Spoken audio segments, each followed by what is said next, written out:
እንኳን ደህና ቆየ። ምን እንታዘዝ? የመጀመሪያ ስለሆንኩኝ ትንሽ ፈራሁ። ምን ያስፈራል? ማን ነው የምትፈሪው? እኔ እንጃ። አስፈራለሁ እኔ? አይ ብዙም አታስፈራ። ስለዚህ ምንም ሰው መፍራት የለብሽም። ሰው ብታወሪ ያወራ፣ ባታወሪ ያወራ፣ ብትኖሪ ያወራ፣ ባትኖሪ ያወራ። ሰው ስለ አንቺ ማውራት የሚያቆሙ ስትሞቺ ብቻ ነው። ስለዚህ በምንም አይነት ሁኔታ ውስጥ ሰው የሚለውን አያጣም። ስለዚህ የሚለውን ይበላ። አንቺ ኖሮሽን ምን ያስፈራሽ? ሰው ምን ይለኛል የሚለው ከሆነ ጠራሽ ማለት ነው። ቴንኪ ሰብዬ። እሺ ምን ታዘዝ? ጓደኛ ነበረኝ ከ4 ዓመት በፊት። ፍቅረኛ? የት ተዋወቃችሁ? እዚሁ የሚኖርበት ከተማ ውስጥ ነው። በአካል የተዋወቅ ነው መጀመሪያ። እሺ እዛ 2 ዓመት ቀጥለን ነበር በፍቅር ማለት ነው። ድምፅሽ ኤርፎን ትጠቀሚ? አይ ኤርፎን የለኝም።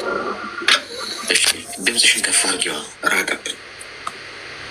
እሺ ከዛ 2 ዓመት በደንብ አሪፍ ላይፍ አሳልፈን ነበር። ከ2 ዓመት በኋላ ግን የሆነ ነገር ሰማሁ። ማለት ባለትዳር እንደሆነ ሰማሁ። ማን ይነገር? ትዳር አለው እና ራሱ ነው የነገረኝ። ራሱ አለኝ ብሎ ነገረሽ? እስካሁን ያልነገርኩሽ አንቺን ላለማጣት ፈልጌ ነው ምናምን ብሎ፣ እኔ ቤተሰብም እናቴም እህቶችም ምናምን ያውቁታል። እና ማለት ያን ያክል 2 ዓመት ሙሉ እንደዛ ሳላቅ መኖሬ ገርሞኛል። ከዛ ካወቅኩ በኋላ ያው እስካሁን ስህተት ነው እኔም ባለማወቅ ነው አንተ ነህ ጥፋተኛው ብዬ መለየት ፈለግኩኝ። ከዛ እሱ አንቺን ማጣት አልፈልግም እና ትዳሬን ትቼ ወደ አንቺ ነው የምመጣው፣ የሆነ ማስተካከለው ነገር ስላለኝ እሱን አስተካክዬ ወደ አንቺ እስከምመጣ ድረስ ታገሽኝ ምናምን ነው የሚለኝ። እኔ ደግሞ ካወቅኩ በኋላ ለእሱ ያለኝ ነገር ቀንሷል። በጣም መቀጠል አልፈልግም። ከዛ በኋላ ብዙ ነገር እንደዛ እያለ እኔን የሚያስገድደ ሌላ ህይወትም እንዳልጀምር በጣም መሰናክል ሆነብኝ። በቃ ብዙ ነገር ያስቸግረኛል። ቤት እየመጣ እያስገደደ ምናምን እንደዛ እያለ ከዛ እናቴን ራሱ ሽማግሌ ልኪያታለሁ፣ በቃ አስቆሚልኝ፣ እኔ ሌላ ህይወት መጀመር ፈልጋለሁ ምናምን እያልኩ ከስልኬ ላይ ሌላ ህይወት ልጀምር ያሰብኩትን ሰው ከስልኬ ላይ ስልኩን ወስዶ ደውሎ ሰደበው። ከዛ በኋላ ከሱ ለመለየት በጣም ብዙ አማራጭ እየፈለግኩ ነበር። ስራም የራሴ የሆነ ትንሽ ስራ የግል ሰራ ነበር። እሱንም አልተመቸኝም፣ አቆምኩት። ከዛ ወደ አረብ ሀገር ለመሄድ ፕሮሰስ ጀመርኩኝ። አልነገርኩትም ለሱ። ፕሮሰሱን ጀምሬ ምናምን ጨርሼ 1 ወር ከምናምን አካባቢ ቆይቼ መጣልኝ። ቶሎ ነበር የመጣልኝ እሱ ደግሞ። ከዛ ከመጣልኝ በኋላ ሜዲካል ስሰጥ እንዳጋጣሚ ሆኖ ሜዲካል የሳምባ ጠባሳ ምናምን ብሎ አላለፍኩም እና ቀረሁ። ማለት ያን ያደረኩት እሱን ለመተው ለመራቅ በቃ ለመጥፋት ነበርና ቤታችን ቅርብ ለቅርብ ስለሆነ በየሰዓቱ እየመጣ ነው የሚያስገድደኝና ከዛ እሱ ደግሞ የአንቺ ሌላ ህይወት የሚጀምር ከሆነ ወደ አረብ ሀገር ለመሄድ እንዳሰብኩም ሲሰማ ራሱን ለማጥፋት መርዝ ጠጣ። ከዛ መርዝ ጠጥቶ ምናምን በሆስፒታል በሕክምና እርዳታ ተረፈ። እና አሁን እኔ ምንድነው ማድረግ ያለብኝ? ማለት በጣም ግራ ገብቶኛል። ይሄ ሰውዬ ልሙት ነው የሚለው። ከዛ ደግሞ እኔ እሱ ሌላ ህይወትን ትቶ እንዲመጣ አልፈልግም። እና ምን ትለኛለህ በዚህ ጉዳይ? ልሙት ነው የሚለው ማለት ማለት አንቺን ካጣሁኝ እሞታለሁ ምናምን አይነት ነገር ይልና እንዳልኩ ራሱን የማጥፋት እንትን ሙከራ አደረገ። ደግሞ እንደዛ ራሱ ያደረገው እኔ ቤት መጥቶ ነው አንቺ ነው ተያዥ ማድረግሽ ሁሉ ብሎኛል። አንቺ ፊት ለፊት ነው መርዝ የጠጣው? ፊት ለፊትሽ? እውነቴን ነው። እሺ ከዛ ያው ወንድሞቼ ምናምን ነበሩ፣ ሕክምና ምናምን ተደርጎለት ተስተካከለለት። እና ምን ላድርግ ማለት በምንድን ነው ማቆም የሚቻለው ይሄ ነገር? እድሜሽ ምን ያህል ነው? እድሜ 25። እሺ ሚዩት አድርጊና አዳምጪኝ። አሁን በመሰረቱ ይህ ሰው ባለትዳር ከባለትዳር መሆኑን ሳታውቂ በፊት የነበረሽ ግንኙነት ኦኬ፣ አላወቅሽም፣ ምንም ችግር የለም። ባለትዳር መሆኑን ካወቅሽበት ሰዓት ጀምሮ ግን ከዚህ ሰው ጋር የምታደርጊው ነገር በፈጣሪ ፊት የተፈቀደ አይደለም፣ ነውር ነው፣ ኃጢአት። ምንም ምክንያት ነው ገብቶሻል? ባለትዳር ሆኖ አንቺን ካጣው ሞታለሁ ስላለ አብረሽው የምትሆኚ ከሆነ ጥፋት ለመስራታችን ኤቪደንስ አስቀምጠን ጥፋት የምንሰራ ከሆነ እኮ በጣም አውቆ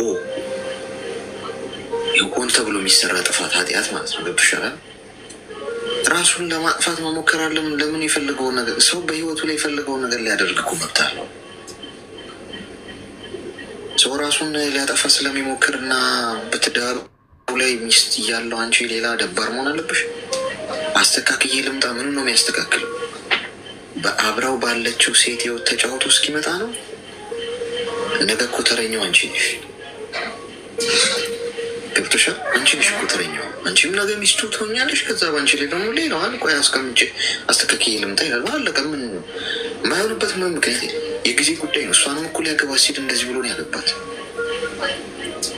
ገብቶሻል? ስለዚህ አንቺ ውሳኔሽ የምትወስኝው ከእሱ ራስ ማጥፋት ከመወሰን አንግል ሳይሆን አንቺ በህይወትሽ ውስጥ ትክክለኛ ነገር ማድረግ ባለብሽ ጫማ ውስጥ ሆነሽ ነው መወሰን ያለብሽ። ገብቶሻል? እንዲህ አሁን የሆነ ሰው እዚህ ጋር መጥቶ ወዲህ ሴት በቃ እንትን ካላልኩ ራሴን ፈጣለሁ ካለች በራሷ ህይወት ላይ ራሷ ከወሰነች እኔ ተጠያቂ ልሆን ነው? ሁሉም ሰው እኮ ለራሱ ህይወት ኃላፊነት አለበት። አይምሮ አለው እኮ የሆነ ሰው ስል እንዲያደርጋለሁ የሚል ይሄ ሰው እንዴት ነው አንቺን አግብዞ የሚያስተዳድር? ራሱን ፕሮቴክት ያላደረገ ለራሱ ያልቆመ ህይወቱን መከላከልና መጠበቅ ያልቻለ በራስ መተማመን የሌለው ለሆነ ሰው ስል ራሴን ላጥፋ ብሎ የሚገዳደር ሰው ህይወትሽ ውስጥ ባሌ ብለሽ የምትሾሚው ምን እንዲያደርግ እንዲከላከልልሽ ነው? ለራሱ መች ተከላከለ? ለራሱ መች ቆመ? በራሱ መች ተማመነ? ስታገቢ እኮ የሆነን ሰው እኮ አዝነሽለት እኮ አይደለም እኮ መሆን ያለበት። አሁን እሱን ራሱ እንዳያጠፋ ብለሽ ልታገቢ ነው እንዴ? ከዛስ ምንድን ነው? ባህል እኮ አይሆንም። አንቺ ሚስት እኮ አትሆኝም። ሁለት በራስ መተማመን ያላቸው ሰዎች ሲጋቡ ነው ምን ሊሆን የሚችለው? አብረው ሊቀጥሉ የሚችሉት። ስለዚህ አይምሮሽን በተለያየ አንግል አስፍተሽ ተመልከቹ። ማስገደድ አይችልም። ራስን ማጥፋት ከፈለግ ራስን ችላ አጥፋ ማለት በራሴ ህይወት ላይ ራስ መብት አለ። ፈጣሪ ነፃ ፈቃድ ሰጥቷል። ስለዚህ አንቺ ባለትዳር የሆነ ሰው ከዚህ በኋላ እንዳታወሪ። ከዚህ በኋላ ቀጥለሽ የምታወሪው ከሆነ አንቺ ቀጥታ ጠብሽ ከፈጣሪ ጋር ቢካዝ እስቲል ባለትዳር ነው። ይሄ ወንድ ሚስት አለችው ቤት ባሌ ብላ የምጠብቀው በራሳችን ላይ እንዲደረግ የማንፈልገውን ነገር በሌላ ሰው ላይ ማድረግ የለም። ገብቶሽ? ሰው እንደዛ አድርጌሽ ተግባባሽ?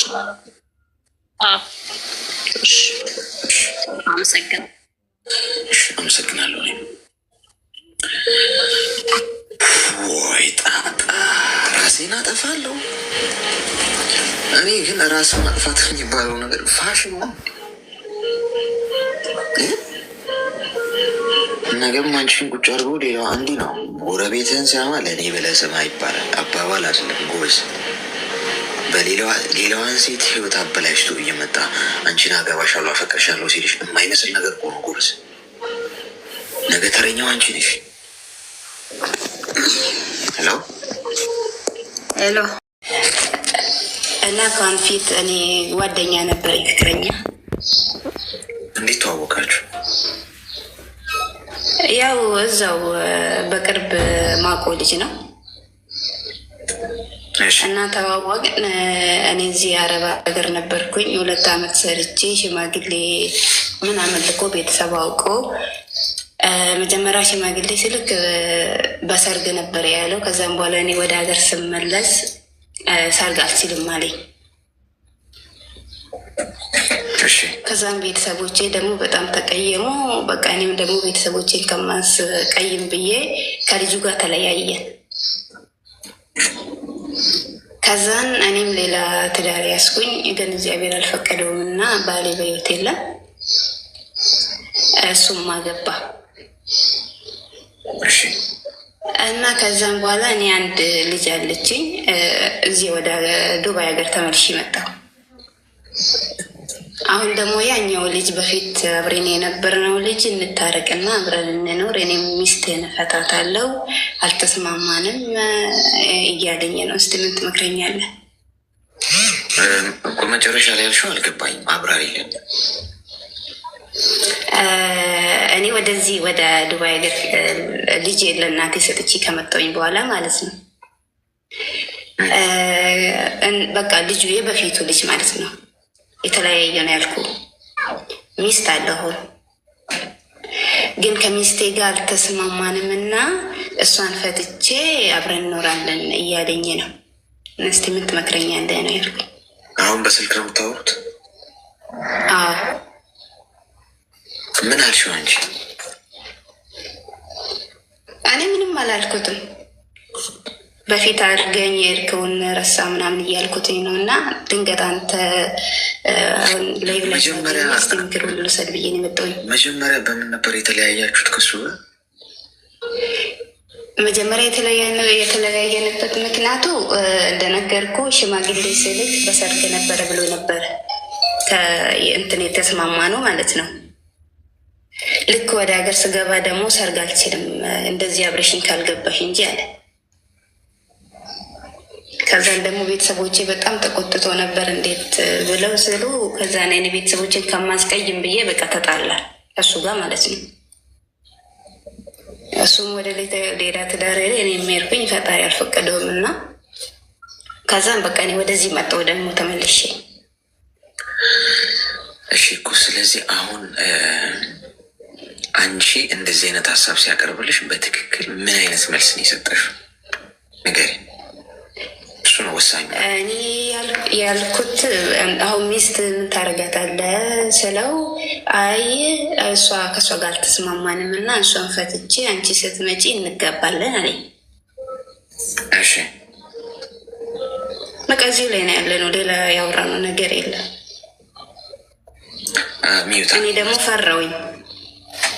ምንድን ነው የፈራሽው? ማለት በቃ እንደ በፊቱ እንዳልጎዳ ብዬ አሰብኩኝ። እሺ ሚዩት አድርጊና አዳምጪ። እሺ አባት። እሺ አንደኛ ሚስት ያለው ሰው ፈትቼ ልምጣ ሲል እሺ ብለሽ ምን ላድርግ ራሱ እኮ እንደ መስማማት ይቆጠራል። ለምዶ ታውቂያለሽ? ትክክል አለመሆኑ ገብቶ ግልጽ እኮ ነው። ለአንድ ሕፃን ራሱ ግልጽ ነው። ምን ላድርግ ካልሽ ነገሩ ላይ እያሰብሽበት ነው ማለት። ይሄ እኮ ሀሳቡ ላይ አያስፈልገው። እዛው ጋር የምትናገሪው ነገር እዛ ጋር የምትቆርጠሽ የምትይው ጉዳይ ነገም አንቺ ጋር ከአንቺ ጋር ተጋብቶ እችኛዋ ሴት ደግሞ ትንሽ ደግሞ የተሻለ ህይወት ሲኖራት ምን ያደርጋል?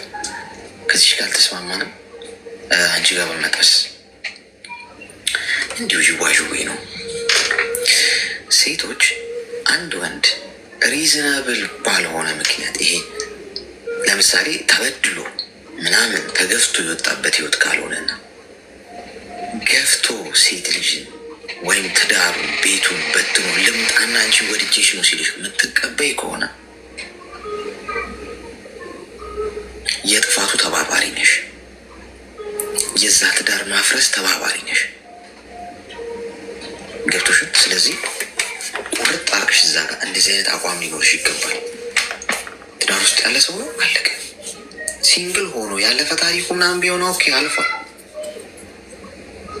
ይህ ሰው ፈትቼ ልምጣ እያለሽ አልተመቸችኝም፣ ሰው እሷን ትቼ ልምጣ ትንሽ ታገሽኝ። እንዲ ባጣ ቆየኝሽ እንዲ አንቺ መለማመጃ ሆነሽ እንዲ የሆነ እዛ ጋር ቤት ነዶ መጥቶ እንደገና ቤት ልገንባ ሲል ነገ ሳቴም እንዴ ያው እኮ ነሽ አንቺም ነገ ፈራሽ ነሽ ማለት አፍርሶሽ ነው የሚሄደው። ሁለቴ እንዳታስቢ እሺ። ከዚህ ሰው ጋር ለመኖር በጭራሽ አይሆንም። እስካሁን ፍቅሩ አልወጣላሽ ይሆናል፣ ግን እውነታው ይሄ ነው የምትጋጭው እውነታ። ስለዚህ ብሎክ አድርጊውና ከዚህ ሰው ጋር ጭራሽ እንዳታወሪ። ምንም አልፈልግም የሚል መልሱ ላይ አያስፈልገውም። ይሄ ጨርሻ ነው። ጭራሽ ለቀሽ መውጣት ያለብሽ ምንም መልስ ብላሳሰጭ ይፈረድሻል ፈጣሪ የምር። እሺ እሺ አሌክስ በጣም ነው የማመሰግነው። እውነት በቃ እሺ፣ አንተ እንዳስገኝ የማደርገው ጨንቆኝ ነበር በእውነት አመሰግናለሁ። በጣም ተባረክ። ዛሬ እንዴት ነው የባለ ትዳሮች እንትን ያለበት ሁኔታ ነው ያለው ወገን? ወዴት ነው ጉዞ? ሚስማር ልታዘንቡብን ነው እንዴ? እንዲሁም መከራችን በዝቷል። እንደውም ሌላ መከራ በላይ ይምጣብን። ሄለው ሰላም አሌክስ፣ ድምፅሽ ለ10 ዓመታት ማለት በቃ እኔ በጣም ነው መወዳት ምናምን፣ ያው በተቸገርኩ ሰዓትም አብራኝ ነበረች ምናምን እና በጣም አምናታለሁ፣ ወዳታለሁ፣ ሁሉም ነገር ነው ማማክራት እና ከዛ በኋላ ያው እሷ አረብ ሀገር ነበረች፣ እኔም በእርግጥ አሁን ላይ ውጭ ሀገር ነው ያለሁት እና ከዛ ያው እንደዚሁ ስናወራ ጓደኛሞች አይደለን፣ ትዳር ትፈልጋለች እና ከዚህ ስገባ አግብቼ መውለድ ፈልጋለሁ በቃ ያለውን ነገር ትነግረኛለች እና እኔም ያው ጉጉቷ ይገባኛል። ለእሷ ጥሩ ነገር ነው የምመኘው።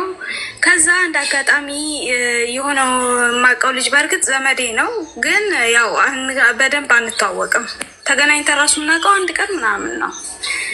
ከዛ በኋላ እሱም እንደዚሁ ይነግረኛል እና እስቲ ኧረ እንደው ጥሩ ሰው ለትዳር የሚሆን ሰው የምታውቂው ሰው ካለ ብታስተዋውቂ ይለኛል ማለት ነው።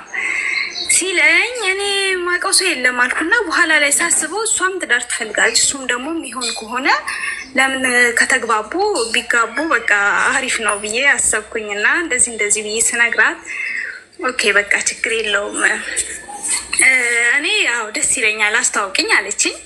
ከዛ ቁጥር ሰጧቸው፣ ግን አስጠነቀቋት። እኔ ማለት አላውቀውም ልጁን፣ ዘመዴ ይሁን እንጂ ብዙም እንደዚህ የማውቀው ነገር የለም፣ በደንብ አላውቀውም፣ ተጠንቀቂ፣ ያው ብዙ ነገር አለ እናወራለን እና ስለ እንደዚህ ለጥቅም ምናምን እንዳይቀርብሽ፣ እሱ ዘመዴም ቢሆን እሷ ነች የምትበልጥብኝ አሁን ቢሆን ማለት ነው እና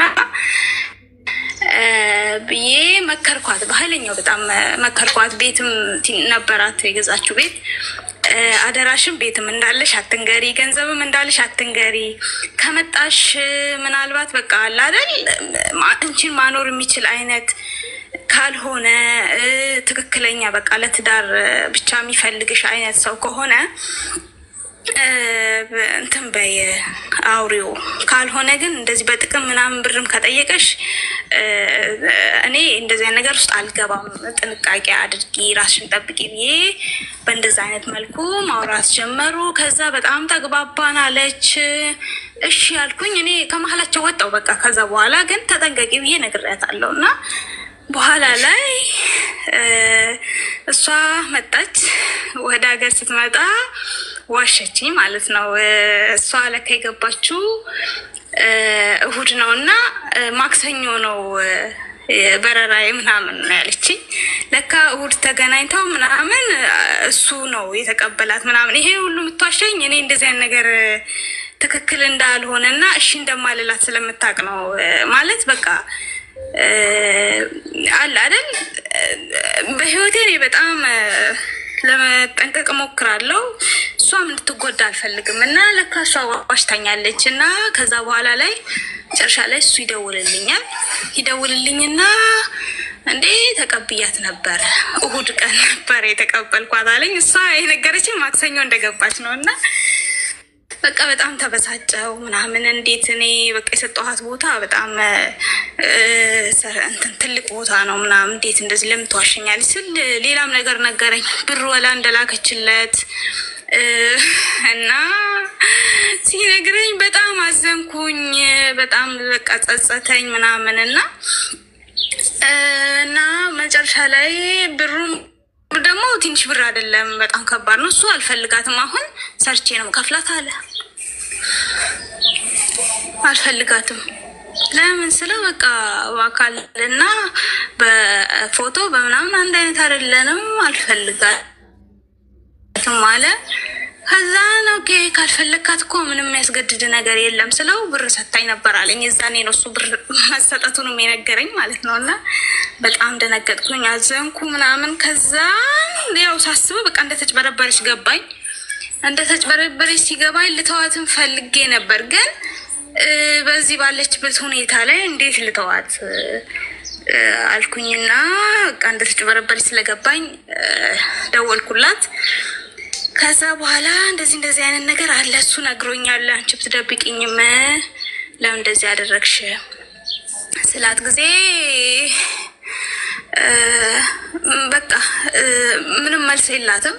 በቃ ማልቀስ ነው ምናምን፣ እሱ አልፈልግም አለ ምናምን። እና መጨረሻ ላይ እኔ በቃ ምንም ማድረግ በቃ አልቻልኩም። ብሩንም እንዴት ላትመልስላት እኔ በደንብ እንደማላውቀው ነግሬያታለሁ። አሁንም ቢሆን እኔ የትም አልይዘውም ልጁን። እና ከዛ በኋላ ያው እንደምንም እኔ ያው እሱ ጥቅመኛ መሆኑን ስላወቅኩኝ፣ በእርግጥ እንደዚህ አይነት ድራማዎች አይመቹኝም፣ ግን በቃ ስልክም ለካ ሰታው ነበር። አስበው እንግዲህ ከውጭ ይዛ የመጣችውንም ስልክ ኋላ ተቀብሏታል ማለት ነው። እና ከዛ ቢያንስ ስልኩን ላስመልስላት አሰብኩኝ እና በቃ ከሱ ጋር ማውራት ጀመርኩኝ። ይሄ አላን ጥቅመኛ እንደሆነ በቃ አሁን ገብቶኛል። እና ሳወራው እንደዚህ በቃ መጥቼ እንደዚህ አይነት ስራ በቃ መስራት ፈልጋለሁ ምናምን፣ ይሄን ያህል ብር እልካለሁ ምናምን እያልኩ እየዋሸው ማለት ነው። ስልኩንም እና 40 ሺህ ብር አስመለስኩላት ማለት ነው እንደምንም። እና ስልኩም እና 40 ሺህ ብር አስመለስኩላት። አሁን በቃ ማገናኘት የእነሱ መገናኘታቸው በጣም ጸጸት እየተሰማኝ ነው። ልጅቷ በጣም ተጎድታለች ምናምን፣ ወላ ራሷን ለማጥፋት እንደምታስብ ነግራኝ አልቅሼ ምን ብዬ ብዬ ነው። እና አሁን እኔ ከዚች ልጅ ጋር እንዴት ነው መቀጠል የምችለው? ልተዋት ወይስ አብሬያት እንደ ድሮ ጓደኛነት? ማለትም በቃ ማመን እሷን አልችልም። ውስጤ ደግሞ በጣም ይጸጸታል። በቃ እንደ አይነት ነገር ውስጥ ባልገባው ኑሮ ላለው እና ምን ትመክረኛለህ? እሷን አሁን ከእሷ ልራቅ ወይስ የሚለውን ነው ለመጠየቅ የፈለኩት።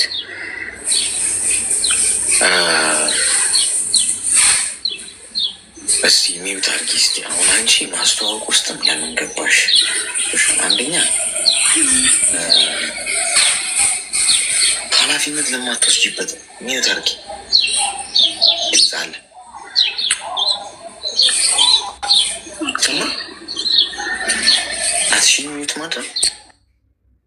እሺ አንደኛ ኃላፊነት ለማትወስጂበት ጉዳይ መሀል ገብተሽ፣ ምክንያቱም ማስተዋወቅ ሰዎችን ያ ሰው ቢጎዳ አንቺም እኮ አለሽበት እኮ አይደል? ምክንያቱም አንቺ ልትቆጣጠሪው ማስችው ነገር እንደዚህ አድርጉ ብሎ ማድረግ ትክክል አለ? ጥሩ ሰው ነው አግቢው አግባው ምናምን በሚባል ነገር አላምንም። ሰዎች በራሳቸው ምርጫ ያደርጉት።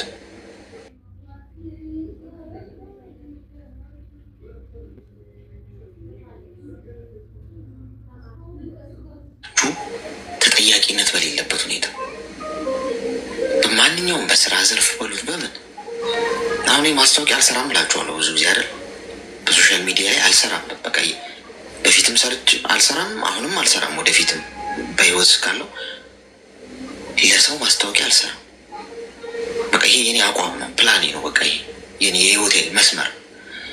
ለማስታወቂያ መሰራ ከሆነ የራሴን ነገር ራሴ ማድረገው ራሴ መሰራው የሆነ ነገር ቢፈጠር ራሴ ተጠያቂነት ያለበት ራሴ ኃላፊነት ልወስድ የምችልበትን ገንዘብ ለማግኘት ስል ማስታወቂያ በሰራ እኔ ገንዘብ አገኛለሁ። የሰራሁት ማስታወቂያ ግን ያ ሰው ያገኘው አገልግሎት ፋይዳ ቢስ ቢሆን እኔ ጸጸትም የምትገኘው ሁለተኛ ትክክልም አይደለም።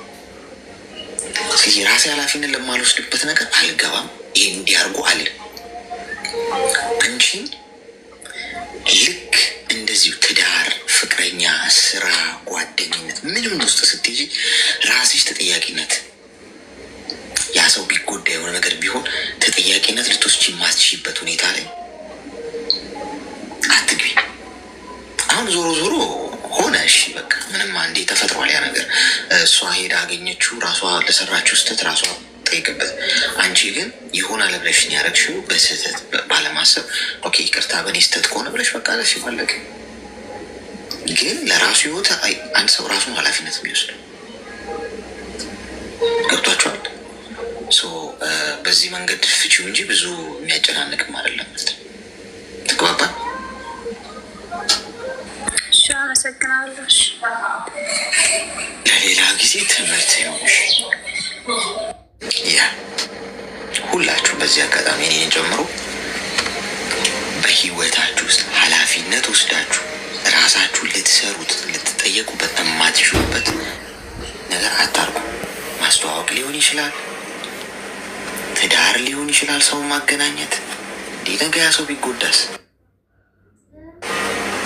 አንተን አምኖ ነው ያሱክ ያደረገው ያንን ነገር እንዴት ይችለዋል? አይመናችሁ ህይወቱ ቢበላሽ ይሰማል። ወድማ ክብር ትልቅ ክብር አለኝ። ከዚህ በፊትም ከዛሬ 2 ዓመት ምናምን በፊት ገብቼ ነበር። ስለ ራሴ ህይወት አጫዎቼ ነበር። በፍቅር ዙሪያ ላይ ብዙ ምክሮችን ሰጥተኛል። በእርግጥ ወደ ሀገር ሄጂም ውሳኔ እንደወስን ረድተኛል። ማለት ከአምላክ በታች ትልቅ የምወድህና ማከብር ሰው ነህ አንተ። ሳታውቅም አውቀም ይሁን ሳታውቅ በእኛ ላይ ትልቅ ነገሮችን እያሳየህን ነው። ማለት በህይወታችን ላይ ራሳችንን እንድናስብ እንድናስተውል አድርግተናል። አሁን ለማክር የገባሁት ነው። በፊት ላይ በጣም ለሰዎች የምጨነቅ ሰው ነበርኩኝ። ጓደኞች፣ በተለይ ከሴትም ከወንድም ጋር ግንኙነቶች አለን፣ በጓደኝነት ማለት ነው። አሁን ላይ በፊት አምላኬን የምማጸነው ለሊት ራሱ ተነስቼ ማለቅስበት ታይም ነበር። ለምን አምላኬ ወይ ጽናትን ስጠኝ፣ በቃ ከራሴ የበለጠ ሰው ነገር ያስጨንቀኝ ነበር። አሁን ደግሞ በፈለግኩ ሰዓት አምላክ እሱን ነገር ሰጥቶኛል። በእርግጥ አሌክስ አለክ አለ ይሰማል አሁን አልፎኪ እና በፊት በጣም አለቅስ ነበር። አምላኬ ወይ ብርታትን ስጠኝ፣ ጭካኔ ስጠኝ ብዬ አለቅስ ነበር ለሊት ተነስቼ ከእንቅልፌ ማለት ነው። ለምን ሰዎች የራሳቸውን ማንነት ሲነግሩኝ እንደ ራሴ ነበር የምረዳው እና በጣም ህመም ይሰማኛል። ቴክስት ጽፌ ሳይመልሱ ሲቀሩ ምናምን በጣም ይጨንቀኛል። ስደውል ሳያነሱልኝ ሲቀሩ ይጨንቀኛል። አሁን ላይ ግን ለማንም ግድ የለኝም። ኢቨን እናቴን በጣም ነበር የምወዳት። ብዙ አመታቶችን ስደት ላይ ኖሬያለሁ። ግን አሁን ላይ ሳስበው ከብዙ ሰዎች እየራኩኝና በራሴ ዓለም ነው በቃ መኖር የፈለግኩትኝ። በተረፈ ሰዓት አንተ በምከፋን ሰዓት አዳምጣለሁ። ፕሮግራም ስትወጣ ወጣለሁ። ስትወጣ እንደሆነ ይከፋኛል። ለምን ረዥም ሰዓት ነው ማዳመጠው። ብዙ ነገሮችን እጠቀማለሁ ከአንተ ስራዬን እየሰራው። ሌላው ታይሜን ደግሞ ቲክቶክ ላይ ዩቱብ ላይ ያሳልፋለሁ በማዳመጥ የተለያዩ ትምህርቶችን ማለት ነው። ግን አሁን ላይ ደግሞ እኔ ራሴ ጥያቄ ሆነብኝ ነበር። የሆነብኝ ነገር ከሰዎች መራቅን ጀመርኩኝ። ራሴን ማዳመጥ ለማንም ግድ የለኝም። በቃ ቢያወሩኝ ባያወሩኝ፣ አንዳንዴ ስልኮች ሲደውሉልኝ ራሱ ሴትም ይሁን ጓደኞቼ ዝም ብላለሁ ስልኮን እያየሁ። ያላወሩኝ በህይወት ውስጥ ምንም ለውጥ አያመጣብኝም። ለምን እንደሆነ አላውቅም። ኢቨን ወንድሞቼ መራቅ ጀመርኩ፣ እህቶቼ መራቅ ጀመርኩ። እነሱ ታልፈለጉኝ እኔ አልደውልም። ስልኬን አንስቼና ይሄ ነገር እያስጨነቀኝ ነው፣ የኔ ስህተት ነው ወይስ በፊት አምላኬን የለመንኩት ጸሎት ደርሶልኝ ነው ብርታንን ስጠኝ ብዬ የተጨነቅኩበት ብዙ ያለፍኩበት ታሪክ ስለነበር ያን ጊዜ ላይ። አሁን ላይ ግን ብርታትን አግኝቻለሁ። ጨካኝ ሆኛለሁ። በቃ ጨካኝ ሳልሆን ለሰዎች ራራለሁ። መሆን በሆነብኝ ሰዓት ሆናለሁ። ግን አሁን ዲስታንሲን ጠብቄ ተደብቄ እየኖርኩኝ ነው። ይሄ ነገር በእኔ ላይ የሚያመጣው ተጽዕኖ አለ ወይ? አንተስ እንደ ወንድም ምን ትመክረኛለህ? ይህንን ምክር ፈልጌ ነው አንተ ጋር የመጣሁት ዛሬ። ብቻሽን ነው የምትኖሪው? አሁን ብቻዬን አይደለሁም የምኖረው። ማለት አዎ በስራ ብቻዬን ነው የምኖረው። ስራዬን ሰርቼ ወደ ቤት እመለሳለሁ ማለት ነው። እየሰራሁ ነው የምኖረው። ከሰው ጋር በስራ አጋጣሚ ነው እንጂ ከኢትዮጵያኖች ጋር ምናምን ወይ ከፋሚሊ ጋር በስልክ ነው እንጂ አልገናኝም። በስራ አጋጣሚ ነው እንጂ ከሰው ጋር የምገናኘው። እሺ ሚዩት አድርጊና አዳምጪኝ። አንድ ሰው እየበሰለ ሲመጣ ብቻውን እየሆነ ይመጣል። ገብቶሻል? ለምን ነገር ግድ የለውም። ለሚያገኘው ለሚያጣው፣ ሰው ዘጋው አልዘጋው፣ አወራው አላወራው ግድ አይሰጠው። በአጠቃላይ ሰዎች ዋጋቸው እየጨመረ ሲመጡ ዝም እያሉ ይመጣሉ። የሰው ልጅ ዋጋው እየጨመረ ሲመጣ ዝም እያለ ብቻውን እየሆነ ይመጣል። ሰው ያ ምንም መጥፎ ፍላግ አይደለም። ገብቶሻል? ምንድነው ከነገር ከድራማ ከወከባ ለመራቅ መወሰን መፈለግን ያመለክታል። ገብቶሻል? ብቻዋን የሆነችን ሴት ወይም ለብቻዋ የምትሰራ ለብቻዋ የምትጓዝ ለብቻዋ ብዙ ነገር የምትጋፈጥን ሴት ካያችሁ ወንድም ሊሆን ይችላል፣ ያ ሰው ድራማ አይፈልግም ማለት ነው። ያ ሰው በራሱ ማስተር አድርጓል ማለት ነው። ራሱ ላይ በቃ ራሱ ላይ የሰራ ሰው ነው ያ ሰው። ይህ ወከባ፣ ጭብጨባ፣ ሙገሳ፣ የሰው አቴንሽን ሲከር ምናምን አይደለም ማለት ነው። ገብቶሻል? አቴንሽን አይፈልግም። ዝግ ያለ ነገር ነው የሚፈልገው። ዝም ያለ ነገር ነው የሚፈልገው። የተረጋጋ ሁኔታ ውስጥ መኖር ነው የሚፈልገው እንጂ ብቸኛ ስለሆነ አይደለም። ያ ሰው እኮ ምናልባት ወጥቶ ብዙ ነገር ቢያሳይ እኮ ብዙ የሰው ከበባ ሊያገኝ ይችላል።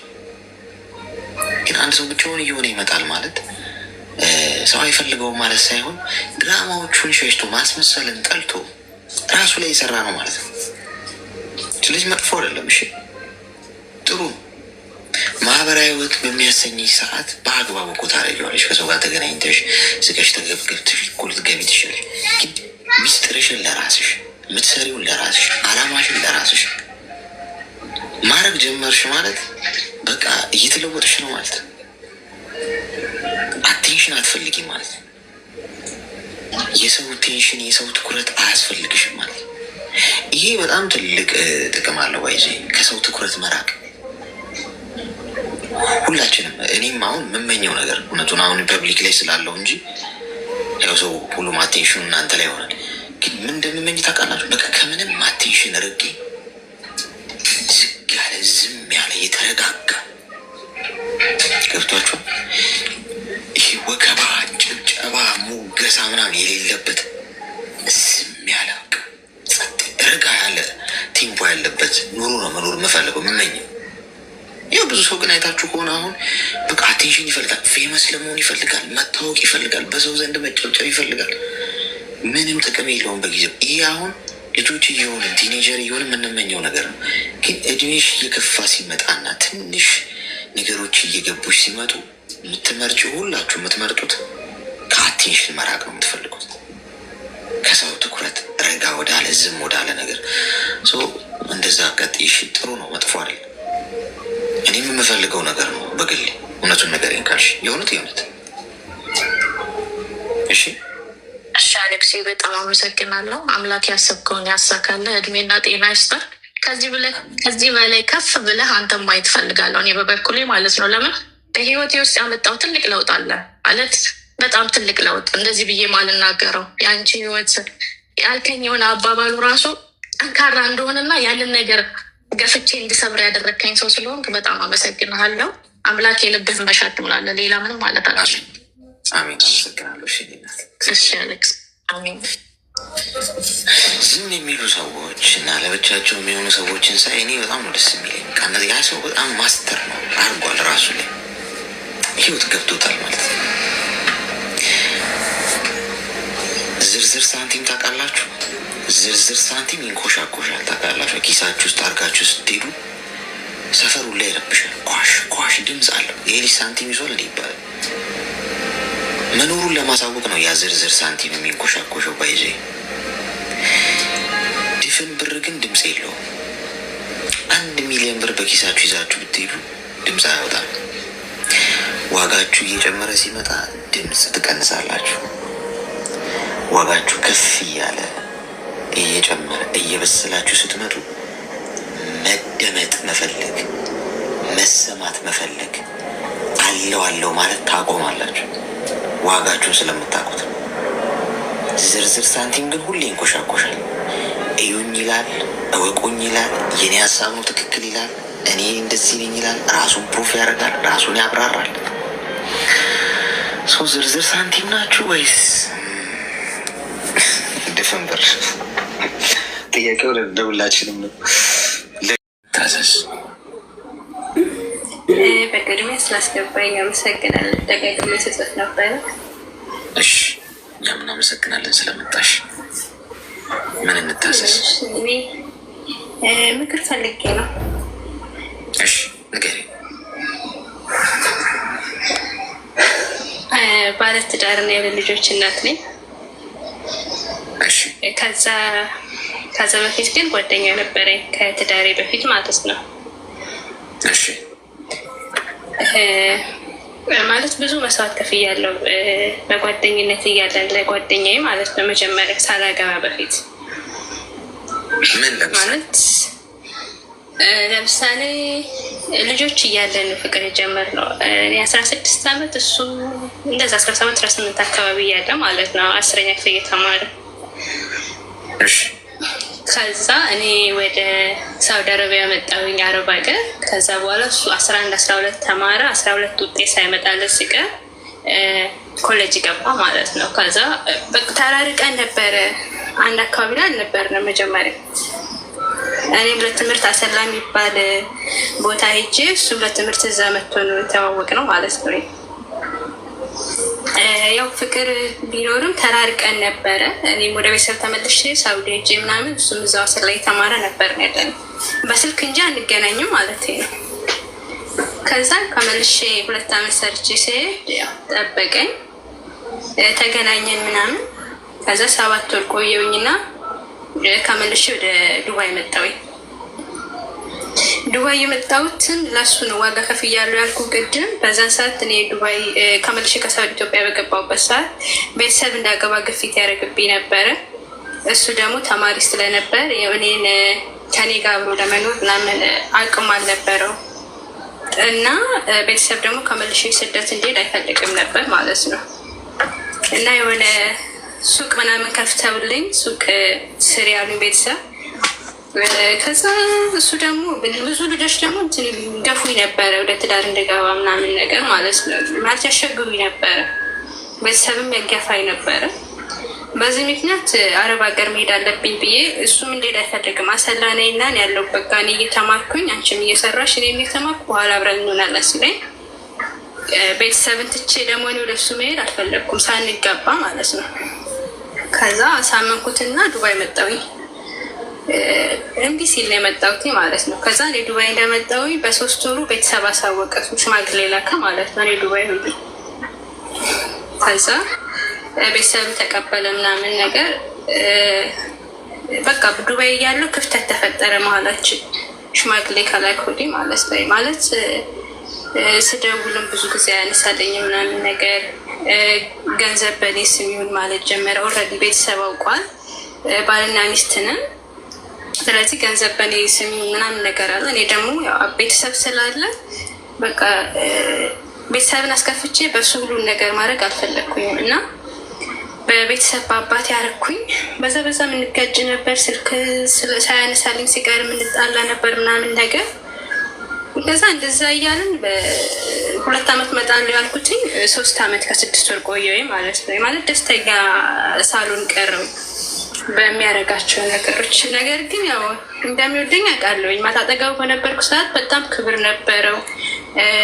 ብዙ ኪሎ ሜትር አቆራርጦ ነበር ተማሪ የነበረ። እኔ ደግሞ ከሳውዲ ገብቼ ባልኩ ሰዓት እኔ ጋር ይመጣ የነበረው ማለት ነው። እና እንደዚህ እያለ ወደ 7 ዓመት ተቆጠረ በአጠቃላይ ተራርቀን ማለት ነው በፍቅር።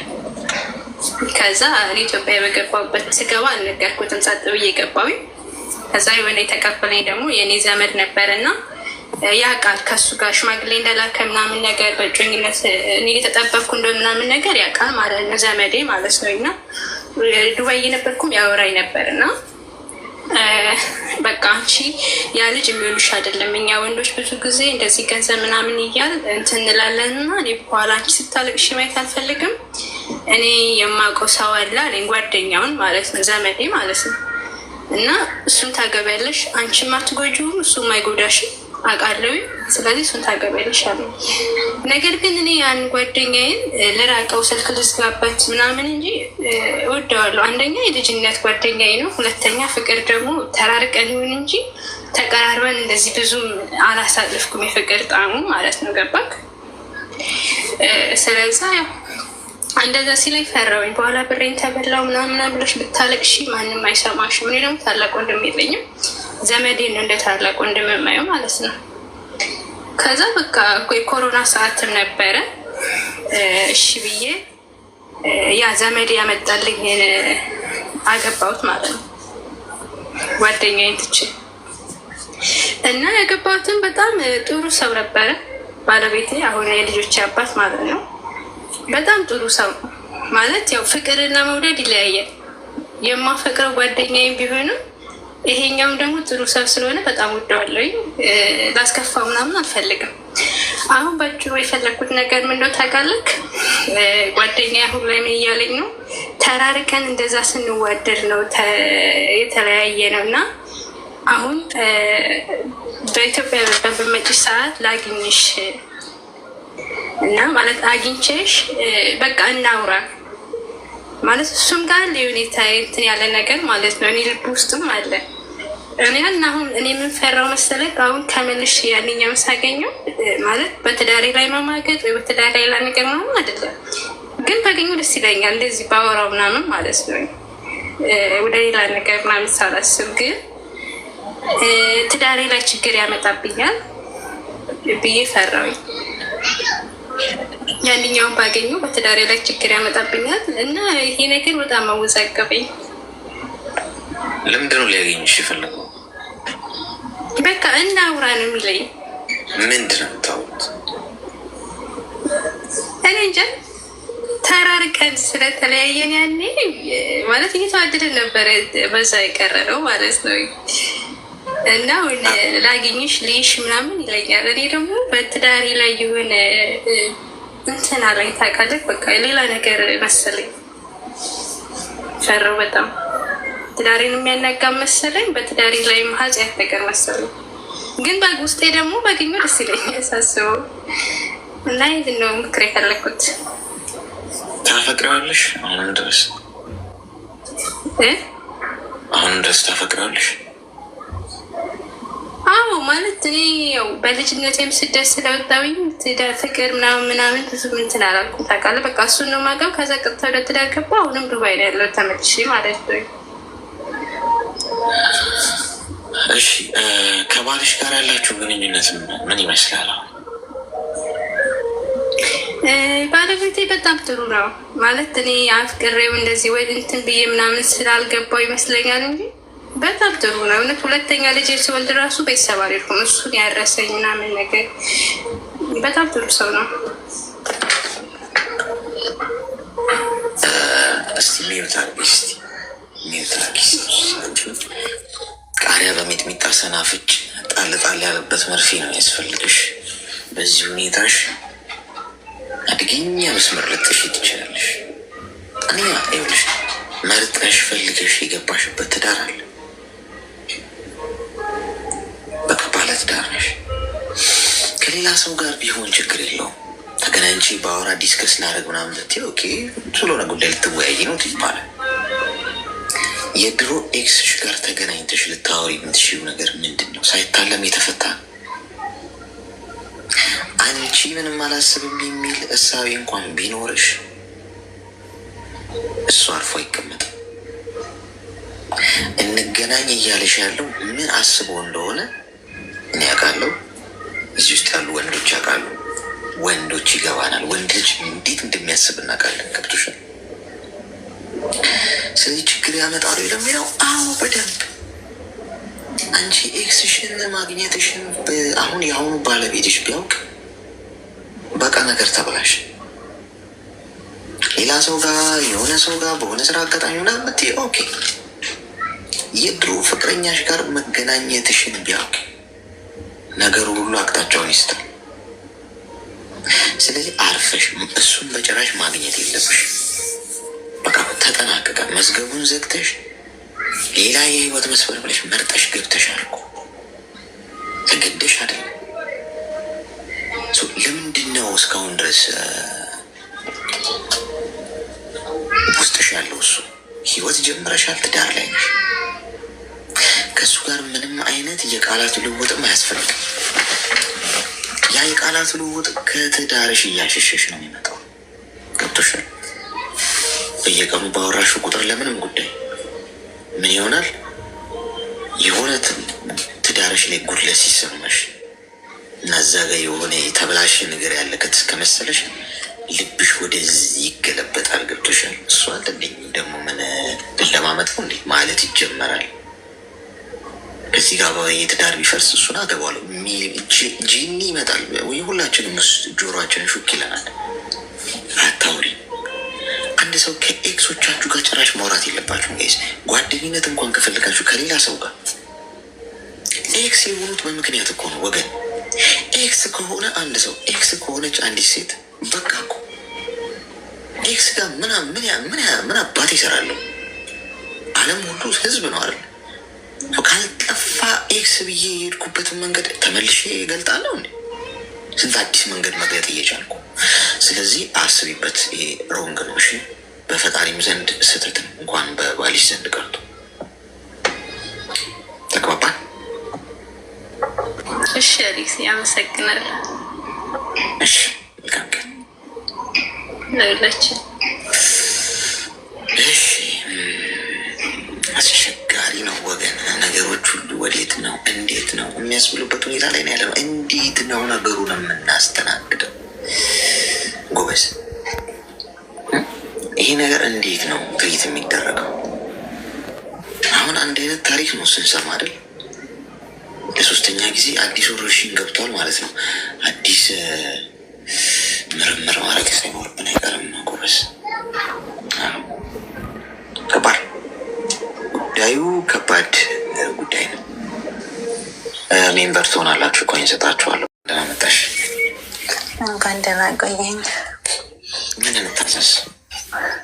እኔ እንኳን ስለ ፍቅርም አይደለም ስለምንም አይደለም። ያው በህይወቴ አንዳንድ የሚሰሙ ነገሮች ስላሉ ስለሱ እንድትመክር ብያለሁ። እኔ አሁን የምኖረው በዱባይ ነው እና 8 ዓመት ሆነኛል። ትዳር ነበረኝ። ያው ትንሽ ቆርጥ አድርጌ ልንገር ጊዜ እንዳልፈጅብኝ ማለት ነው። እና ትዳር ነበረኝ። አንድ ልጅ እናት ነበርኩና በጣም ያው የምንከባበር የአእምሮ አደግ የአንድ ሰፈር ልጆች ነን። ትዳራችን አክባሪ ነበርና በአጋጣሚ ያው ልጅ ወልደ ምናምን እየኖርን እያለ ድንገት አንድ ቀን የሆነ ስልክ ምንም ነገር አንደባበቅም እና አንድ ቀን በባለቤት ስልክ ላይ የሆነ ስልክ ተደወለ እና ያን ስልክ አይቼ እንዳላየ ሆንኩ። ግን ሰላም ነሳኝ ማለት ነው። ድጋሚ ያው ስልኩን ፓስፖርቱ መቀየር ጀመረ እሱ ማለት ነው። ከዛ ሌሊት ላይ ተነስቼ ስልኩን መፈተሽ ጀመርኩ።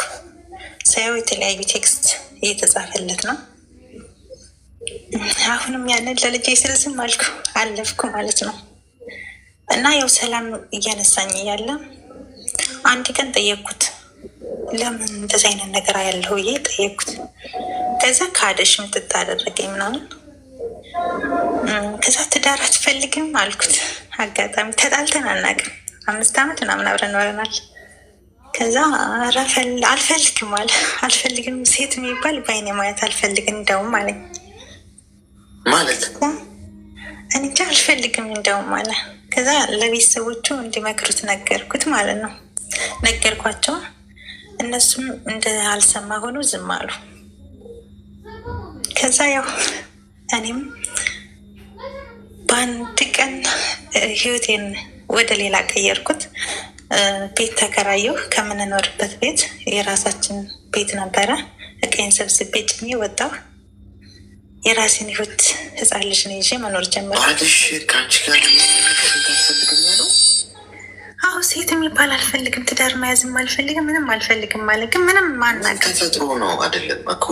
አሁን ከሌላ ሰው ጋር ቺት እያደረገ ነው አይደለም? አዎ፣ ግን ልጅ የሚያወራቸው ሰው ኢትዮጵያ ውስጥ ሳይሆኑ ከሀገር ውጭ ናቸው። እኔ ማለት አየሁበት፣ እሱ ማመን አልፈለግም።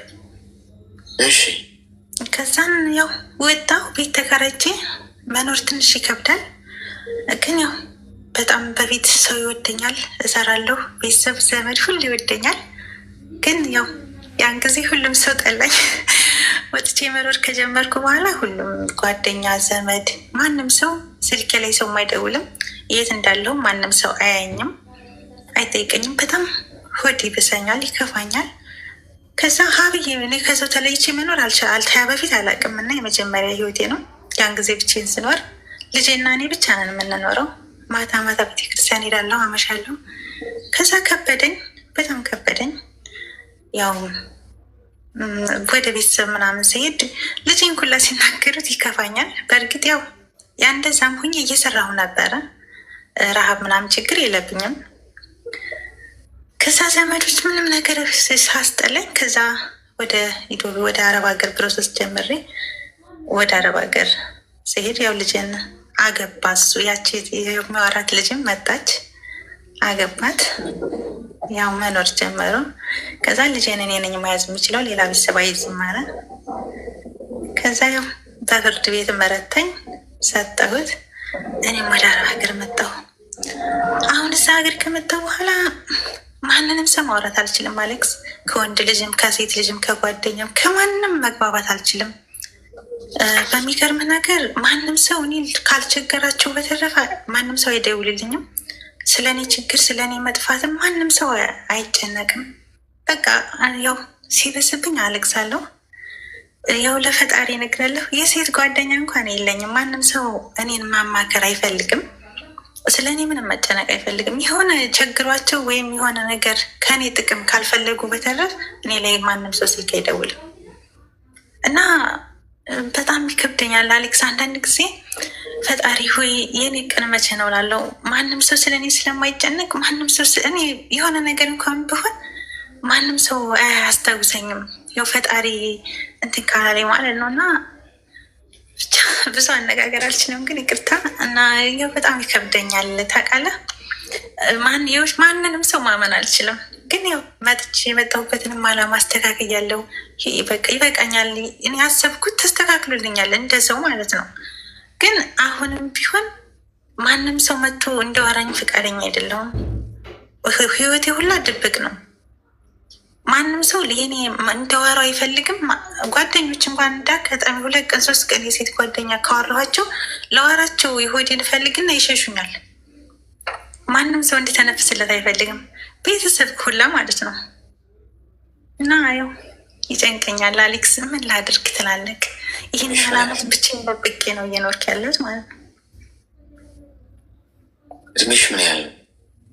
እድሜ አሁን 27 ይዣለሁ። እሺ ሚዩት አድርጊና አዳምጪኝ እስኪ። አሁን በራስ መተማመን ሁሉ ነገር ነው እህቴ፣ ሁሉ ነገር። ብቻሽን በመሆንሽ በራስ መተማመንሽን አትጭው። ብዙ ሰው አይደውልልኝም፣ የት እንዳሉ አይጠይቀኝም። ሰዎች ለጥቅማቸው ነው የሚደውሉልኝ። ይሄ የሁሉም ሰው ታሪክ ነው። አንቺ ህይወት ላይ ብቻ ሲሆን አብዛኛው ሰው ህይወት ውስጥ እያለ ማንም እንዲደውልልሽ አትጠብቂ። ከማንም ምንም ነገር መጠበቅ አቁሚና መኖር ጀምሪ። የኔ እናት መኖር ኑሪው፣ ህይወትን አጣጥሚው፣ ተደሰች፣ ለራስሽ ሁኚ። መሰሪውን ገንዘብ ሴፍ አርጊ። ሻይን ብቻሽን ስለማንጸባረቅ ፀሐይ አንድ ሆን አይደለ እንዴ ለዓለም ብቻዋን የምታበረው? አንድ ፀሐይ አንድ ጨረቃ አይደለ እንዴ ለዓለም ያበረው? ስለዚህ ለብቻሽ ከፍ ብለሽ ስለመብረር አስቢ። ከሰው አትጠብቂ። የሆነ ሰው ማንም ያንቺን ጦርነት አይዋጋም። ማንም ያንቺን ስራ መጥቶ አይሰራ። ማንም ያንቺን ፑሽአፕ መጥቶ አይሰራ። የህይወት እውነታው ነው የምነግርሽ። አንቺ ከእውነታው እየወጣሽ ስለሆነ ነው ሰላም እያጣሽ ያለው። አሁን ኤክስተርናል ነገር መጠበቅ አቁሚና ወደ ኢንተርናል፣ ወደ ውስጥሽ፣ ከራስሽ ጋር ከፈጣሪሽ ጋር። ፈጣሪ መቼም ነው ማይተውሽ። እኔ ልንገርሽ፣ ተወኝ ራሱ ብትይው ሊተውሽ አይችልም። ሁሌ አብሮሻል። አብሮን ያለ አይመስለንም። አሁን ስንፈተን ብቻችንን ስንሆን መከራ ሲገጥመን ምናምን ፈጣሪ የሌለ ይመስለናል። አለ እኮ ሆን ብሎ ነው ያንን ፈተና የሚሰጠን እንድንጠነክር። ልጅ ወልደሽ ልጅሽ እንዲጠነክር ከፈለሽ ቆሞ እንዲሄድ ትለቂዋለሽ። ይዘሽ ይወድቃል፣ እንደገና ይነሳል። መነሳትን መልመድ አለበት በራሱ መንገድ። ፈጣሪ ሊተወን አይችልም። ሁሉ ነገር አልጋ ባልጋ እንዲያደርግልን ተመኝተን ከሆነ ሁሉ ነገር አልጋ ባልጋ ቢያደርግልን ደግሞ እንጠፋለን፣ እንበላሻለን። ምንማረው በእሳት ውስጥ ነው። ምንማረው በብቸኝነት ውስጥ ነው። ምንማረው በፈተና ውስጥ ነው። አዲስ ነገር መማር ካለብን፣ እድገት መምጣት ካለበት በህይወታችን ውስጥ መጨነቅ አለብን። ሎሚ ወይ ብርቱካንን እኮ ስትጨምቂው ነው አይደለ ከውስጡ ጣፋጩ ነገር የሚወጣው። መጨመቅ እኮ ለሎሚው ወይ ለዛ ለብርቱካኑ እኮ ምቾት እኮ አይሰጠው። ከውስጡ ግን ጠቃሚ ነገር እንዲወጣ መጨመቅ አለበት። ስትጨመቁና ስትጨነቁ ልትለወጡ ነው ማለት ነው። ስለዚህ አሁን ወደ ውጪ ማየትሽን አቁሚና ውበትሽን ተመልከቹ። ተወዳጅ መሆንሽን ተመልከች። በመስታወት ራስሽን ቆመሽ ስታይ ቆንጆ እንደሆንሽ ዘንጭ፣ ይመርብሽ። በራስ መተማመን ተራመጅ። ያኔ ሰዎች ከአንቺ ጋር ጓደኛ መሆን ይፈልጋሉ። ለምን? በራሷ የምትተማመን ከሰው ማትጠብቅ ሁሉንም ነገር በራሴ እችላለሁ ብላ ማድረግ የምትችል ወደፊት መራመድ ስትናገር በኮንፊደንስ የምትናገረን ሴት ጓደኛው ማድረግ የማይፈልግ የለም። ሰዎች ወደ ህይወትሽ ይመጣሉ አንቺ ፈልገሽ ሳይሆን እነሱ ምን ያህል አንቺ ራስሽ ላይ እንደሰራሽ ያሉ ይታያላ ህይወትሽ። ስለዚህ ሰዎች እንዲደውሉሽ እንዲጠይቁሽ ከዛሬ ጀምሮ አጠብቂ። ወደፊት ሂጂ የኔ እናት፣ ስራ ስሪ፣ እቅድ ይኖርሽ። እልህ የያዝሽ እየተጫወተብሽ ባልሽ የማይደውሉልሽ ሰዎች የኔ እኮ ጓደኛ ነች ብለው በየሄዱበት እስኪያወሩ ድረስ ጠክረሽ ስሪ፣ ወጥረሽ ስሪ። እንደ ዳይመንድ ማንጸባረቅ እስክትጀምሪ ድረስ አንገትሽን ደፍተሽ ስሪና ከፍ ብለሽ ብረሪ። ተደብቀሽ አንገትሽን ደፍተሽ መስራት። ከፈጣሪ ጋር ከሆነሽ ብቸኛ ነኝ ትያለሽ እንዴ? ሶስተኛ ነጥብ ያለሽን ነገር አመስግኝ። በዚህ ሰዓት የአንቺን ህይወት እንደ ሎተሪ የሚመኝ ሰው አለ። ሆስፒታል የተኛ ሰው አለ። ገብቶሽ የታመመ ሰው አለ። ችግር ውስጥ ያለ ሰው አለ። ስለዚህ በዚህ መንገድ ነገሮችን እያከምሻቸው ነው። ተግባባን? እሺ፣ አመሰግናለሁ አሌክስዬ። ሁሌ ነው ያንተ ምክር ማዳምጠው። ያው ዛሬ ስለገጠመኝ እና ስለገባው ስለመከከኝ በጣም ደስ ብሎኛል። እድሜና ጤና ይስጥ። እሺ፣ አመሰግናለሁ። አስቸጋሪ ነው ጎበዝ። ብቸኛ ነኝ እግር የሌለው እያለ ጫማ የለኝም ብላችሁ ታማራላችሁ። ከባድ መርፌ ነው የሚያስፈልጋችሁ እናንተ። እሺ ይሰማል። ምንድን ነው? በቅርቡ ወደ ኢትዮጵያ ልገባ ነው እና ልጅ አለኝ ኢትዮጵያ። እሺ አሁን 21 ዓመት ሆኖታል እና ትምህርት ያስቸገረኝ ነው እና ወደዚህ እንዴት ነው መምጣት የሚችለው? ወደዚህ መምጣት ይፈልጋል እና ምን ላድርግ? እዚህ ልጅሽ ስንት ዓመቱ? እድሜው ምን ያህል? ልጁ አሁን 22ኛውን ይዟል። ለስራ ነው የሚመጣው? የምታመጪው? ለስራ ነው። ለስራ ነው። አሁን 12ኛ ክፍል ተፈታኝ ነው ዘንድሮ ማለት ነው። ለምን አይማርም? ለምን ታመጪዋለሽ? እምቢ አለኝ፣ አስቸገረ። እምቢ አለ። አልማርም ብሎ አልማርም አለ። ቁመናው ምኑ ያምራል ደግሞ አንተን ነው የሚመስለው ልጁ። ሞዴል ራሱ ቢሆን ለመሆን ቁመናው ምኑ እንትን ይላል። አሪፍ ነው። ጥሩ መልክ አለው። ከፈለክ በውስጥ እልክልሃለሁ ፎቶ። ቆይ ተረጋጊ እንጂ እና መሬት የሚያዝ እንዴ! ጉዳዩን እኮ በ80 ስፒድ ነዳሹ እኮ ፎቶ እስከ መላክ ምናምን። አይ ምናልባት ለሞዴልነት እንደው እንትን እዚህ እንደሚጎዳ ቃለሁ ማለት ከባድ ነው። እዚህ ሀገር ያየሁት ስለሆነ ከባድ ነው እንዲጎዳ። ራስኮ ለምን ሞዴል እስካሁን እንዳልሆንኩኝ እንኳን ነገርሽኝ፣ አላሰብኩትም ነበር። አይገርምም? ቆይ አሁን ስራ አግኝተሽለታል? ስራ አላገኘሁለትም። ኧረ እኔም ሰው ቤት ነኝ አሁን። እና የት ነው ታዲያ የምታመጪው? አምጥተሽው ምን ሊሆን ነው? ማለት ያው በደላላ ፈልጌ ነው። ትመክረኛለህ? ቆይ ሚውት አድርጌ። እኔ እና አንቺ ቀይ መስመር ላይ ነው ያለሽው። ፎቶ መላላኩ ምናምን ቆየንና አሁን አይ የልጁን እኮ ነው የልጁን እኮ የልጅሽን ማለት ነው። የእሱን መላላኩ ይቆየንና ሚውት አድርጊና አንድ ጠቃሚ ነገር ልንገርሽ። ልጅሽን የምትወጂው ከሆነ እዚህ አታምጪው። እኔ ይሄን የምልሽ በእውነት ከልቤ ነው። በእውነት ልጅሽን የምትወጂው ከሆነ እዚህ ሀገር እንዳታመጪው። እዚህ ሀገር ለወንድ ልጅ እሳት ሲኦል ተከሽኖ ማለት ነው።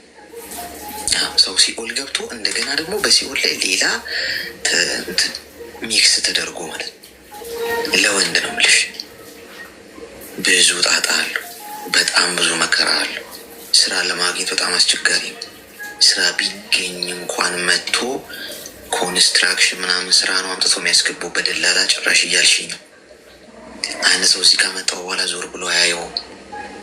መጥቶ ቀስ ብሎ ስራ ይፈልጋል ብለሽ የምታስቢ ከሆነ ስራ እስኪያገኝ 1-2 ዓመት ቢያንስ ሚኒመም ነው ብለሽ የቤት ኪራዩን መክፈል አለብሽ፣ ምግቡ መቻል አለብሽ፣ ትራንስፖርቱን ሚኒመም 2 ዓመት 3 ዓመት ነው የምልሽ እኮ።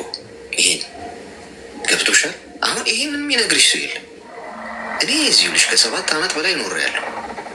ብዙ አሳልፌያለሁ። ስመጣ ጀምሮ ሰዎች ሲጠይቁኝ መነግራቸው ከክፋት ወይ ከምቀኝነት ምናምን ሳይሆን እንደው ዝም ብለው በሞቲቬሽን መጥተው እንዳይጎዱ ነው። ምን እኔ እንጀራ ይበሉ ቢመጡ ገብቶሻል? እኔ አላስተዳድራቸው፣ የራሳቸውን ህይወት ነው። ግን አንድ ሰው መጥቶ ለምን ዋጋ ይከፍላል? በማያውቀው ነው። ሂድ በል ተብሎ ፑሽ አርግ ተብሎ መጥቶ እዚህ ሰው ሀገር መከራ ለምን ይበላል? ለምን ይሰቃያል? ሴት ልጅ ሰው ቤትም ገብታ መስራት ትችላለች። ብር የምትከፍለው የቤት ኪራይ ባይኖራት እንኳን ስትገቢ ትከፍያለች ተብላ እረፍት ቤት ነው ምናምን እንደዚህ መቆየት ትችላለች፣ ብር ባይኖራት። ወንድ ልጅ አንድ ቀን የሚያሳድረው የለም ገንዘብ ከሌለው እዚህ ሀገር። አንድ ድንቡሎ ሳንቲም ይሰጠው የለም፣ የሚያበላው የለም፣ ዞር ብሎ የሚያየው የለም። ሁሉም የራሱ ሩጫ ነው ያለበት። ሰርቫይቭ አድርጎ በራሱ ቆሞ በራሱ ኢንካም ማግኘት ጀምሮ ራሱን ማስተዳደር ለመጀመር በጣም ብዙ ዓመት ይፈልጋል። በዛ ላይ ልጅሽ ገና 12ኛ ክፍል በዚህ እድሜው መጥቶ እዚህ ተስፋ ነው የሚቆርጥብሽ። ገብቶሽ? አንቺ መሸከም እስከምትችይው ጫንቃሽ ድረስ ልታገዥ ትችላለሽ፣ ይታክትሻል። ፋይናል ገብቶሻል? ሩጫ ነው ሀገሩ። ስለዚህ እኔ ወደ እሳት ሲሮጥ ልጅሽ እሺ እምቢ ያለኝ አይባልም። በቃ ልጅሽ ነው እኮ ተው ማለት አለብሽ። ነገ መተሽ ከምታለቅሽ እሱም ከሚያልቅስ አሌክሶ ጨዋታ እንትን ልበልና እኔማ ነገርኩት እኮ አስረዳሁት። እኔ ያለሁበትን ሁኔታ ሁላ ነግሬዋለሁ፣ ግን እሱ የሚያስበው ሌላ ነው። ትምህርቱ ዩኒቨርሲቲም ገብቼ ምንም ዋጋ የለውም፣ እምቢ ካልሽ ወደዛ ማትልኪኝ ከሆነ ሌላ ነገር ውስጥ እገባለሁ አለ። ችግሬ ነው። አይ እኔ ቢቻል አዲስ አበባ ላይ ወይ ማስታወቂያ ስራ እንደዚህ ሰውን በምን ማግኘት ይችላል? ማስታወቂያ ቢያሰሩት እሱ ምክንያቱም 2 ዓመት ደግሞ አሁን ዘንድሮ የ1 ዓመት ተማሪ ነበር የዩኒቨርሲቲ የሚሆን 2 ዓመት ደግሞ ነው 12ኛ ክፍል አሁን በ26 ነው 22 ዓመቱን የያዘ እና ብችል ቆይ የኔና አንዴ አንቺ ምክንያት እየሰጠሽ ነው። እኔ ሀሳቡ ነው የምሰጥሽ፣ አንቺ ደግሞ ትመርጫለሽ። ገብቶሻል? እኔ ሀሳብ ነው እየሰጠሁሽ ያለው ስለኖርኩበት። አሁን ምርጫ የለኝም እንደፈለግኩ አደርጋለሁ ካልሽ ነገ አልነገረኝም እንዳትዪ ነው። ይኸው እዚህ ሁሉ ፊት ነገርሻለሁ። ነገ ልጄ መከራ በላብኝ ብትይ እኔ ግን ተናግሬያለሁ። ስለዚህ እናንተ አንቺ ቤተሰብ ተሰብስባችሁ ይህንን ነገር መንገር ገብቶሻል? ይሄ ልጅ ቢማር ነው የሚሻል። እናት አባት ካለው ሰፖርት የሚያደርገው እናት ካለችው ተምሮ ትልቅ ደረጃ ስለመድረስ ማሰብ 12ኛ ክፍል ፈታኝ ከሆነ እሱ ነው የሚበጀው። ሌላ ነገር ውስጥ ገባለሁ እንግዲህ ለራሱ ህይወት 20 ዓመቱ ነው ብለሽኛል። ለሚወስነው ነገር እንግዲህ አንቺ እጁን ይዘሽ አታኖሪም። መከራው ነው እምቢ ካለ ግን እዚህ ሀገር ካመጣሽው የሚገጥምሽን ነው የነገርኩሽ እኔ። ገብቶሻል? ሪያሊቲውን ማለት ነው። የለም ስራ አሁን በመሰረቱ ዝግ ነው፣ በረራም የለም ምናምን። ጉዞ ደላላ በኩል አመጣለሁ ካልሽ ልጅሽ መጥቶ የት እንደሚገባ አታውቂም። በዚህ ስራ አመጣልሻለሁ ይልሻል። አምቶ የሚያስገባው ሌላ ቦታ ግለሰብ ነው፣ ተቋም አይደለም። ገብቶሻል? ገንዘብሽን ከፍለሽ እሱንም በትክክል ነው ከሰራልሽ ነው ያሰው። ይህንን ነው እኔ ልነግርሽ የምችለው። ከዚህ ውጭ እኔ እንግዲህ ማስታወቂያ ያሰቡት ለሚለው እሱ ስልክ እጁ ላይ ካለ ሶሻል ሚዲያ እንደ ፓርታይም እየሰራ ራሱን ፕሮሞት ማድረግ ነው። እሱም አንድ ነገር ገብቶሻል?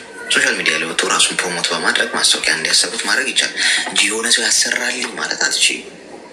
ጥረት ይፈልጋል።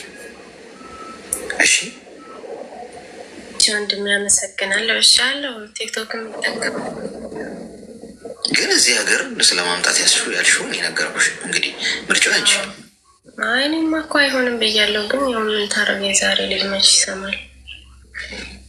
እንግዲህ ያው እናንተ ወስኑ። እሺ ወንድሜ፣ ስለምክር በጣም አመሰግናለሁ። እግዚአብሔር ይስጥልኝ። ሰላም። የዛሬ ልጅ መች ይሰማል። እንግዲህ አልሰማ ካለ መከራ ሲመክረው ይሰማሻል። ግን ወንድሜን ላመጣ ነው፣ ልጄን ላመጣ ነው፣ ባሌን ላመጣ ነው የምትሉ ሰዎች ከባድ ስቃይ ያለው አመታት ዋጋ ትከፍላለህ እዚህ ሀገር እንደ ወንድ። እኔ ስለከፈልኩኝ ነው የምነግራችሁ። ብዙ በጣም ከባድ። ጤና ይስጥልኝ።